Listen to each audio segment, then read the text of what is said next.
ਮਾਰਨ ਵਾਸਤੇ ਦੌੜਦੇ ਸੀ। ਮੈਂ ਕਿ ਪੁਲਿਸ ਵਾਲੇ ਵੀ ਨਾਲ ਸੀ, ਬਾਕੀ ਪੁਲਿਸ ਵਾਲੇ ਵੀ ਉਹਨੂੰ ਕਹਿੰਦੇ ਰਹਿ ਗਏ ਸਾਰੇ ਇਹਨਾਂ ਨੂੰ ਰਨ ਦੇ ਮਾਂ ਪੁੱਤਰਾਂ ਨੂੰ ਤੂੰ ਗਲਤ ਕਰਾਂਦਿਆ ਵਾ। ਥਾਣੇ ਤੇ ਰੁਲਦੀ ਰਹੀ ਜੇ ਤੱਕ ਮੈਨੇ ਨੇ ਤਕੇ ਮਾਰੇ ਆ। ना ही पूछो भेजते रहे बार बार, क्या तकलीफ। पुलिस वाले भी नाल सी, बस इतना एक गल कही।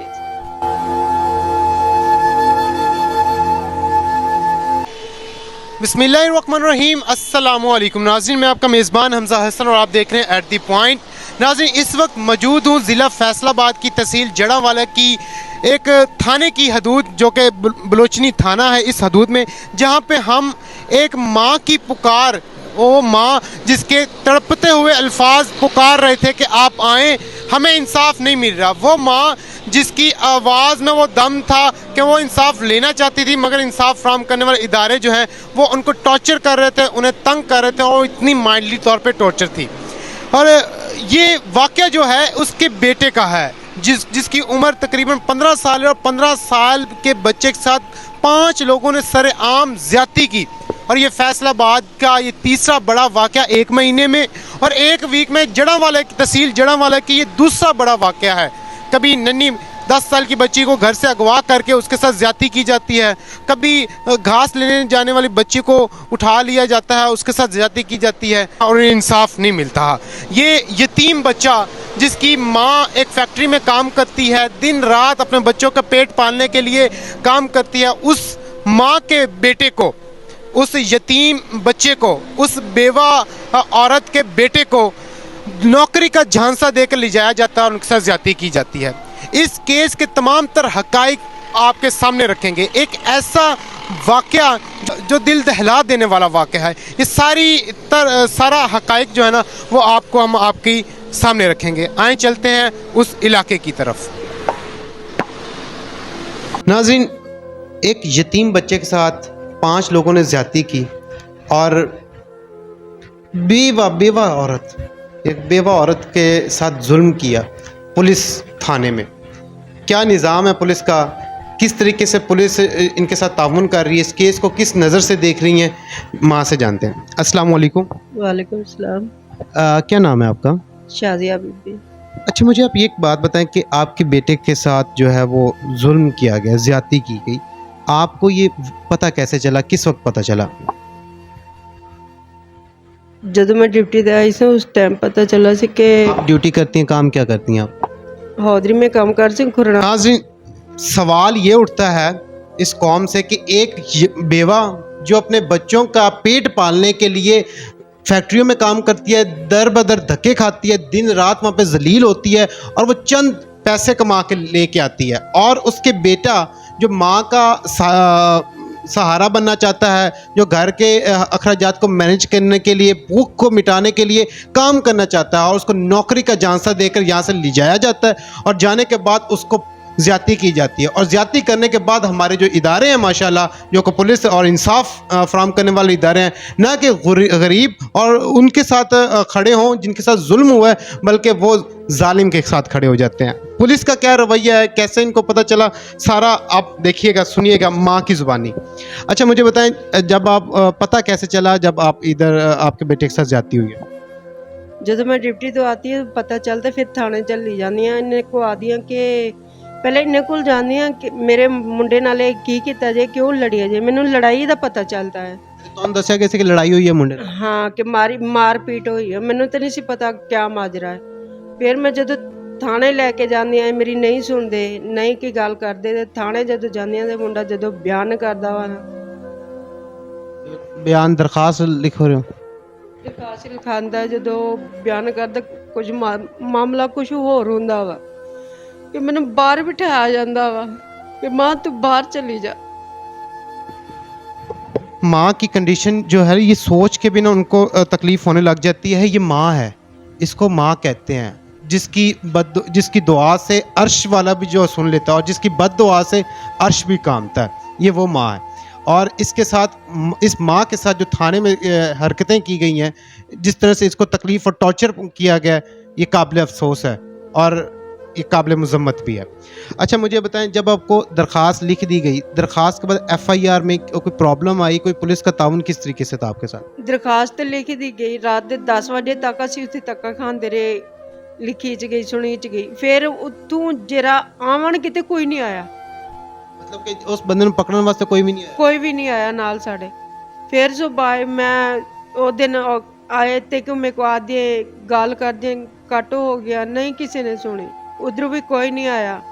ਥਾਣੇ ਤੇ ਮੈਂ ਦੁਬਾਰਾ ਵੀ ਦਿਨ ਦੀ ਗਈ ਆ, ਨਹੀਂ ਆਇਆ ਕੋਈ, ਕਿੱਧਰ ਕਿ ਚਲਾ ਗਿਆ ਫਲਾ, ਕੋਈ ਕਹਿੰਦਾ ਕੋਈ ਅਸੀਂ ਉੱਥੇ ਚੱਲੇ ਆ, ਲਾਜ਼ਮੀ ਕਾਲ ਆ ਗਈ ਉੱਥੇ ਚੱਲੇ ਆ, ਵੇਖਦੇ ਆ। ਇਹ ਕੌਣ ਕਹਿ ਰਿਹਾ ਸੀ ਕਿ ਮੈਂ ਉਧਰ ਚੱਲੇ ਆ, ਕੋਈ ਲਾਜ਼ਮੀ ਕਾਲ ਆ ਗਈ ਅਸੀਂ ਵੇਖਦੇ ਆ, ਇਹ ਕਹਿ ਕੌਣ ਰਿਹਾ ਸੀ? ਇਹ ਇੱਕ ਦਫਾ ਮੁੰਚੀ ਨੇ ਕਿਹਾ ਕਿ ਕਾਲ ਆ ਗਈ ਚੱਲੇ ਆ ਤੇ ਤੁਹਾਡੀ ਸੁਣਦੇ ਆ, ਇੱਕ ਦਫਾ ਆਰਿਫ ਨੇ ਕਿਹਾ। आरिफ वही है जो थोड़ा केस देख रहे हैं? ਹਾਂਜੀ ਥਾਣੇਦਾਰ ਸਾਹਿਬ। ये थानेदार साहब जी, बच्चे ने भी बयान दिया कि थानेदार का क्या रूप है, क्या रवैया है इनके साथ, और क्या शाही निज़ाम बैठ के थाने में चलाते हैं। जिस कुर्सी में बैठे हैं, ये कुर्सी जो है अवाम को इंसाफ देने के लिए है, ना कि अपनी मनमानियाँ करने के लिए। और सीपीओ साहब, ये एक अल्फाज जो माँ ने कहे हैं और उनकी आंखों से जो आंसू निकल रहे थे, ये तकलीफ़ पहुंचाने वाले आंसू हैं। ये सवालिया निशान जो पैदा कर रहा है कि जो हमारा तफ्तीशी है, जो इनके केस को देख रहा है, वो कहते हैं साढ़े को टाइम ही नहीं है। मतलब इलाके में जुल्म होता रहे, ज़्यादती होती रहे, या वैशी दरिंदे अपनी दरिंदगी का बच्चों को निशाना बनाते रहें, यहाँ से नन्हे फूल मसल दिए जाएं, मगर उनके पास टाइम नहीं है। तो फिर टाइम किसके पास है? अगर उनके पास टाइम नहीं है तो कुर्सी के लिए क्या बैठे हुए हैं? छोड़ के जाएं, जिनके पास टाइम है उनको बिठाएं। ये बड़ी तकलीफ दे बात है। मैंने अल्फाज इस तरह से नहीं कहना था कि छोड़ के जाएं, मगर मुझे दिल से तकलीफ़ हुई है कि आंसू जो हैं वो रुक ही नहीं रहे। तकरीबन हमें भी काफ़ी देर इधर आए हैं, देख रहे हैं, वो रोई जा रही हैं। तो क्या उस एएसआई को नज़र नहीं आ रहा कि माँ रो रही है, माँ तड़प रही है? क्या उसके घर में बच्चे नहीं हैं? ये एक सवालिया निशान है कि अगर बच्चों को इंसाफ नहीं दिया जाएगा तो ये निज़ाम कहाँ पे खड़ा होगा? हमारा अदल और इंसाफ फराम करने वाले इदारे अपनी पोजीशन क्या देख रहे हैं? अच्छा मुझे बताएं कि एफआईआर हुई, वहाँ पे कोई उन्होंने अब तक कोई बंदा गिरफ्तार किया या नहीं? ਇੱਕ ਕਿਹਾ ਆ गिरफ्तार ਉੱਥੇ ਹੈ, दो ਜਿਹੜਾ जमहूरी जमानत वो दे दी, 10 थी उन्होंने, दूसरे जाड़ा उसे किया, अजय रिपोर्ट नहीं सी हुई जमानत, उन्हें यहाँ पहले आ गई अबूरी ज़मानत। यहाँ पे तहसील जड़ांवाला की एक हदूद में 10 साल बच्ची को घर से उठा के ज़्यादती की जाती है, और उसको ज़्यादती पुलिस जो है वो एफआईआर सही तरह से नहीं लिखती। जिस तरह की इनकी एफआईआर लेट की गई, मुकदमा नहीं सही तरह से चलाया गया, और उनको अबूरी ज़मानत दे दी गई है। ये मुजरिम जो है वो बाहर दनाते फिर रहे हैं और ब्लैकमेल कर रहे हैं, धमकियाँ दे रही हैं। अच्छा मुझे बताएं कि हमें पता चला कि जब वो लड़का गिरफ्तार हुआ तो वो पुलिस यहाँ पे उसको गिरफ्तार करने आई, तो आप भी पुलिस के साथ थी? हाँ मेरा बेटा सी, मैं सी। ਜਦੋਂ ਉਹ ਮੁਸਲਿਮ ਦੇ ਭਾਈ ਨੂੰ ਫੜਿਆ ਨੇ, ਵੀ ਗੱਡੀਏ ਬੁਲਾਇਆ ਨੇ, ਤੇ ਉਹਨਾਂ ਨੇ ਸਾਰੇ ਟੱਬਰ ਨੇ ਬੜੀਆਂ ਗਾਲਾਂ ਦਿੱਤੀਆਂ। ਕਿਹਨੂੰ ਗਾਲਾਂ ਮੈਨੂੰ ਦਿੱਤੀਆਂ ਨੇ। ਉਹ ਜਿਹੜੀ ਦੋ ਬੀਬੀਆਂ ਸੀ, ਇੱਕ ਬਾਰੀ ਸੀ ਤੇ ਇੱਕ ਪਤਾ ਨਹੀਂ ਉਹਨਾਂ ਦਾ ਕੀ ਰਿਸ਼ਤੇਦਾਰ ਸੀ, ਉਹ ਮਾਰਨ ਵਾਸਤੇ ਦੌੜਦੇ ਸੀ। ਮੈਂ ਕਿਹਾ ਇੱਕ ਮੈਂ ਮਾਂ ਹਾਂ, ਮੇਰੇ ਕੋਲ ਪੁੱਛ ਦੇਖੋ ਕਿ ਮੇਰੇ ਬੇਟੇ ਦੇ ਸਾਰੇ ਇਹ ਕੁਛ ਕੀ ਹੈ ਤੁਸੀਂ ਨੇ, ਤੇ ਮੇਰਾ ਕਿੱਥੇ ਹੌਸਲਾ ਹੋ ਸੀ। ਮੈਂ ਉਹਨਾਂ ਨਾਲ ਗੱਲ ਨਹੀਂ ਕੱਢੀ, ਬਸ ਇਤਨਾ ਇੱਕ ਗੱਲ ਕਹੀ ਸੀ। ਪੁਲਿਸ ਵਾਲੇ ਵੀ ਨਾਲ ਸੀ। क्या अल्फाज इस्तेमाल करें, अल्फाज ही नहीं है हमारे पास, कि पुलिस अपनी ज़ेरे निगरानी में कह रही हैं कि आओ ब्लैकमेल कर लो, बैठे ਤੁਹਾਡੇ ਸਾਹਮਣੇ ਲੈ ਕੇ ਆਇਆ ਨਾਲ, ਤੁਸੀਂ ਗਾਲੀਆਂ ਕੱਢ ਲਓ, ਸ਼ਾਇਦ ਕਿਤੇ ਇਹਨਾਂ ਦਾ ਹੌਸਲਾ ਜਿਹੜਾ ਨਾ ਕਮਜ਼ੋਰ ਪੜ ਜਾਏ, ਕਿਉਂਕਿ ਬੇਵਾ ਹੈ ਨਾ, ਉਹਨਾਂ ਦੇ ਸਿਰ ਤੇ ਕੋਈ ਨਹੀਂ, ਉਹ ਯਤੀਮ है, ਉਹਦੇ सिर पे कोई नहीं, किसी मर्द का साया नहीं है। तो क्या ये अपने अल्लाह से सवाल नहीं करेंगे कि या अल्लाह अगर हम यतीम हैं, बेवा हैं, तो मेरे अल्लाह आप हो, तो आपके सिवा इस दुनिया में कोई नहीं है, तो आप इंसाफ देने वाले हो, तो तब ये गालियाँ देने वाले और अपनी ज़ेर निगरानी गालियाँ खिलाने वाले क्या जवाब देंगे? वहाँ पे क्या मुंह दिखाएंगे? मेरे पास अल्फाज ही नहीं है इस पुलिस के रवैये से। सारी पुलिस को नहीं मैं कह रहा, इस पुलिस का ये जो शख्स है, जो काली भेड़ें हैं इस पुलिस के महकमे में, जो वर्दी पहन के हमें हमारे गरीबों की इज़्ज़तों को नीलाम करने के लिए बिक जाते हैं, हमारी इज़्ज़तों को नीलाम होते हुए देखते हैं और कहते हैं टाइम नहीं है। बहुत अफसोस की बात है। अच्छा मुझे ये बताएं कि वो लड़का गिरफ़्तार हो गया, गिरफ्तारी के बाद आपका हमें पता चला डीएनए वगैरह करवाया गया है, उसकी कोई रिपोर्ट आपको मिली है या उसके लिए आपको ले जाया गया है, डीएनए हुआ है, इस पे मुतमिन है? ਜਿਹੜਾ ਕੁੜੀਆਂ ਵਾਲੇ ਦਿਨ ਹੋਇਆ ਉਸ ਟਾਈਮ ਮੈਂ ਨਾਲ ਗਈ ਸੀ।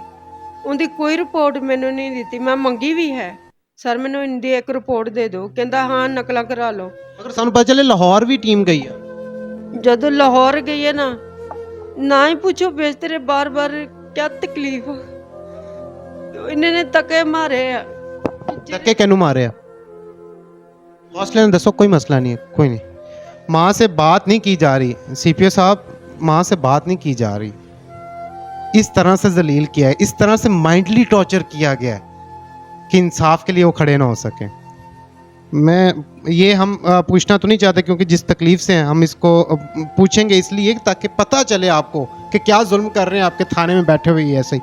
माँ जी, आप बताइएगा ताकि कोई अगर आला ऑफिसर सुन रहा है ताकि उनको पता चले कि हमारी पुलिस जो है वहाँ पे नीचे बैठे हुए क्या जुल्म हो रहा है, ताकि वो आपको इंसाफ देने की कोशिश करें, वो खुद आके इंसाफ फराहम करें। मुझे बताएं कि वो धक्के मारे गए हैं, क्या माजरा वो बताइए। ਜਦੋਂ ਕੈਰੀ ਡੱਬਾ ਉਹ ਲੈ ਕੇ ਆਇਆ ਜਿਹੜੇ ਮੁਸਲਿਮ ਉਤੇ ਆ ਤੋ ਇਹ ਬਾਹਰ ਇੱਕ ਜਿਹੜਾ ਮੁੰਡਾ ਡੱਕਿਆ ਹੋਇਆ ਉਹਨੂੰ ਲੈਣ ਗਿਆ, ਮੈਂ ਉਹਦੇ ਮਗਰ ਆਈ, ਮੇਰਾ ਮੁੰਡਾ ਇਹਨਾਂ ਨੇ ਹੱਥੇ ਪਾਇਆ, ਮੈਂ ਕਿ ਮੈਂ ਆਪਣਾ ਮੁੰਡਾ ਨਹੀਂ ਦੇਣੀ ਸਰ, ਮੈਂ ਅਸੀਂ ਉਸੇ ਡੱਬੇ 'ਚ ਨਹੀਂ ਪਾਣਾ, ਮਾਂ ਪੁੱਤਰਾਂ ਨੇ ਅਸੀਂ ਆਪਣੇ ਵੱਖਰੇ ਆ ਜਾਂਦੇ ਹਾਂ। ਫਿਰ ਵੀ ਦੂਰ ਕਰਦਾ ਰਿਹਾ, ਮੈਂ ਕਿ ਮੈਂ ਉਹਨਾਂ ਦੇ ਸਾਹਮਣੇ ਨਹੀਂ ਜਾਣਾ ਹੈਗਾ, ਮੇਰੇ ਕੋਲ ਬਰਦਾਸ਼ਤ ਹੀ ਨਹੀਂ ਹੈ। ਮੈਂ ਦੀਵਾਰ ਕੋਲ ਓਲਾ ਕਰਕੇ ਬਹਿ ਗਈ, ਫਿਰ ਵੀ ਇਹਨਾਂ ਨੇ ਪਿੱਛੇ ਕਰ ਲਿਆ, ਮੇਰਾ ਮੁੰਡਾ ਹੱਥ ਵਿੱਚੋਂ ਇਹਨਾਂ ਨੇ ਖੋਇਆ। ਆਰਿਫ ਨੇ ਬਾਕੀ ਪੁਲਿਸ ਵਾਲੇ ਵੀ ਉਹਨੂੰ ਕਹਿੰਦੇ ਰਹਿ ਗਏ ਸਾਰੇ ਇਹਨਾਂ ਨੂੰ ਰਾਨ ਦੇ ਮਾਂ ਪੁੱਤਰਾਂ ਨੂੰ ਤੂੰ ਗਲਤ ਕਰਾਂਦਿਆਂ ਵਾ, ਫਿਰ ਵੀ ਉਹਨੇ ਨਹੀਂ ਸੁਣੀ। ਫਿਰ ਜਦੋਂ ਦੀਵਾਰ ਲੰਘ ਕੇ ਕੈਮਰਾ ਉੱਤੋਂ ਖੜਾ ਵਾ ਦੇਖ ਲੈ ਨਿਸੰਗ ਅੱਗੇ ਗਿਆ ਵਾ, ਫਿਰ ਵੀ ਮੈਂ ਅੱਗੇ ਗਈ ਗੱਡੀ ਦੇ ਕਿ ਮੈਂ ਆਪਣਾ ਬੇਟਾ ਨਹੀਂ ਦੇਣਾ ਹੈਗਾ। ਉਹਨਾਂ ਦੇ ਨਾਲ ਫਿਰ ਉਹ ਧੱਕੇ ਨਾਲ ਵੀ ਲਾ ਦਿੰਦਾ ਵਾ, ਫਿਰ ਮੈਨੂੰ ਪਿੱਛੇ ਕਰ ਦਿੰਦਾ, ਧੱਕਾ ਮਾਰ ਦਿੰਦਾ। ਫਿਰ ਮੈਂ ਉਹਨੂੰ ਅਪੀਲ ਕੀਤੀ ਕਿ ਮੈਂ ਆਪਣੇ ਬੇਟੇ ਨੂੰ ਖਰਚਾ ਦੇਣਾ ਵਾ, ਗੱਡੀ ਦੀ ਚਲਾ ਕੇ ਚਲੇ ਗਏ, ਉਹਨੇ ਮੇਰੀ ਨਹੀਂ ਸੁਣੀ ਹੈਗੀ, ਖਰਚਾ ਵੀ ਨਹੀਂ ਦੇਣ ਦਿੱਤਾ। सीपीओ साहब, ਇਹਨਾਂ ਨੂੰ ਫੋਨ ਕੀਤਾ ਵਾ, ਉਹਨੂੰ ਕਰਦਰੀ ਨਹੀਂ ਚੁੱਕਿਆ। ਫਿਰ ਮੈਂ ਬਾਈ ਵੀਡੀਓ ਵਾਲੇ ਨੂੰ ਫੋਨ ਕੀਤਾ, ਪੁੱਛ ਲਓ ਬਈ ਮੇਰੇ ਬੇਟੇ ਕੇ ਪਾਸ ਕੁਛ ਨਹੀਂ ਹੈ, ਉਹਨਾਂ ਨੂੰ ਕਹੋ ਕਿ ਮੇਰੇ ਬੇਟੇ ਨੂੰ ਖਰਚਾ ਦੇਣ, ਮੈਂ ਇੱਥੇ ਆ ਕੇ ਦੇ ਦਿੰਦੀ ਹਾਂ। ਮੈਂ ਥਾਣੇ ਤੇ ਰੁਲਦੀ ਰਹੀ, ਜੇ ਤੱਕ ਮੇਰਾ ਬੇਟਾ ਨਹੀਂ ਆਇਆ ਮੈਂ ਉੱਥੇ ਹੀ ਬੈਠੀ ਰਹੀ ਗੇਟ ਦੇ ਵਿੱਚ ਬਾਹਰੋਂ। सीपीओ साहब, सीपीओ आईजी पंजाब साहब, माँ की सिसकियों बड़े आंसू जिस तरह से वो रो रही हैं कि अब तो मुझे भी रोना आना शुरू हो गया कि क्या हमारे मुल्क में इंसाफ का ये निज़ाम है।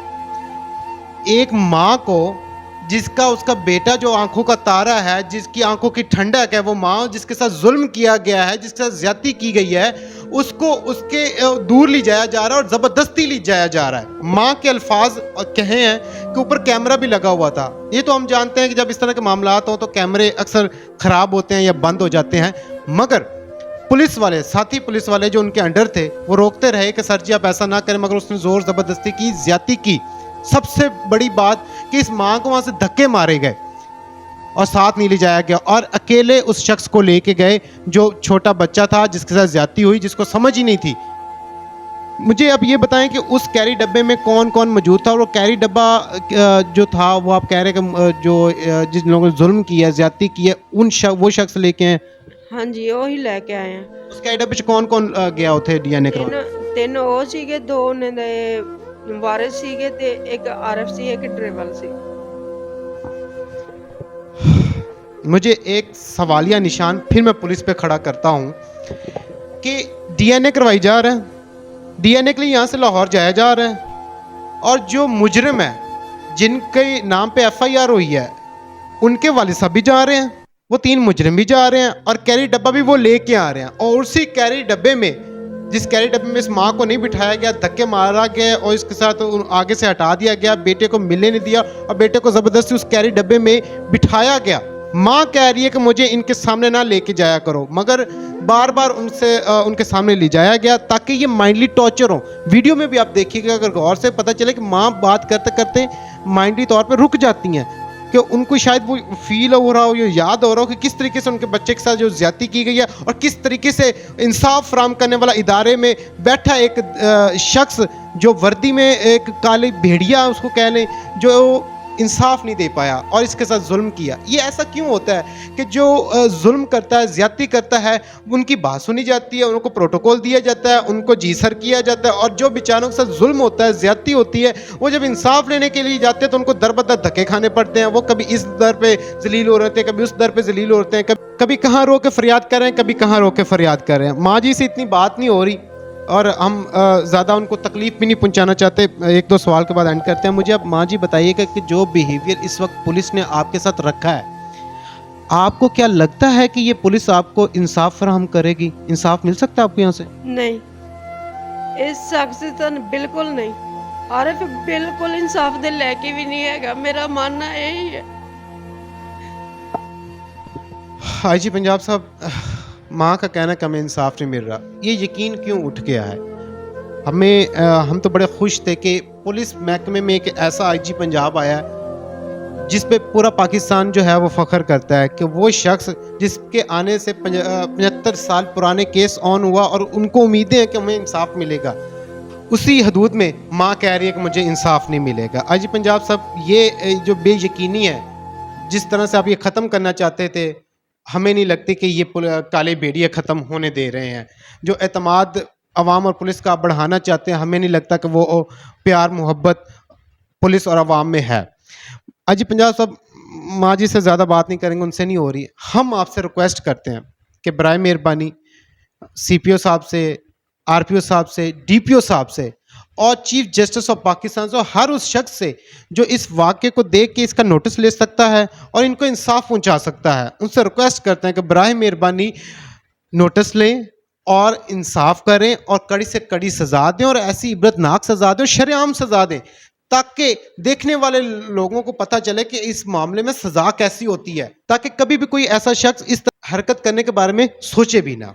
इसी के साथ अपने मेज़बान को दें इजाज़त। मिलते हैं किसी और वीडियो में। दुआओं में याद रखिएगा। अल्लाह हाफिज़।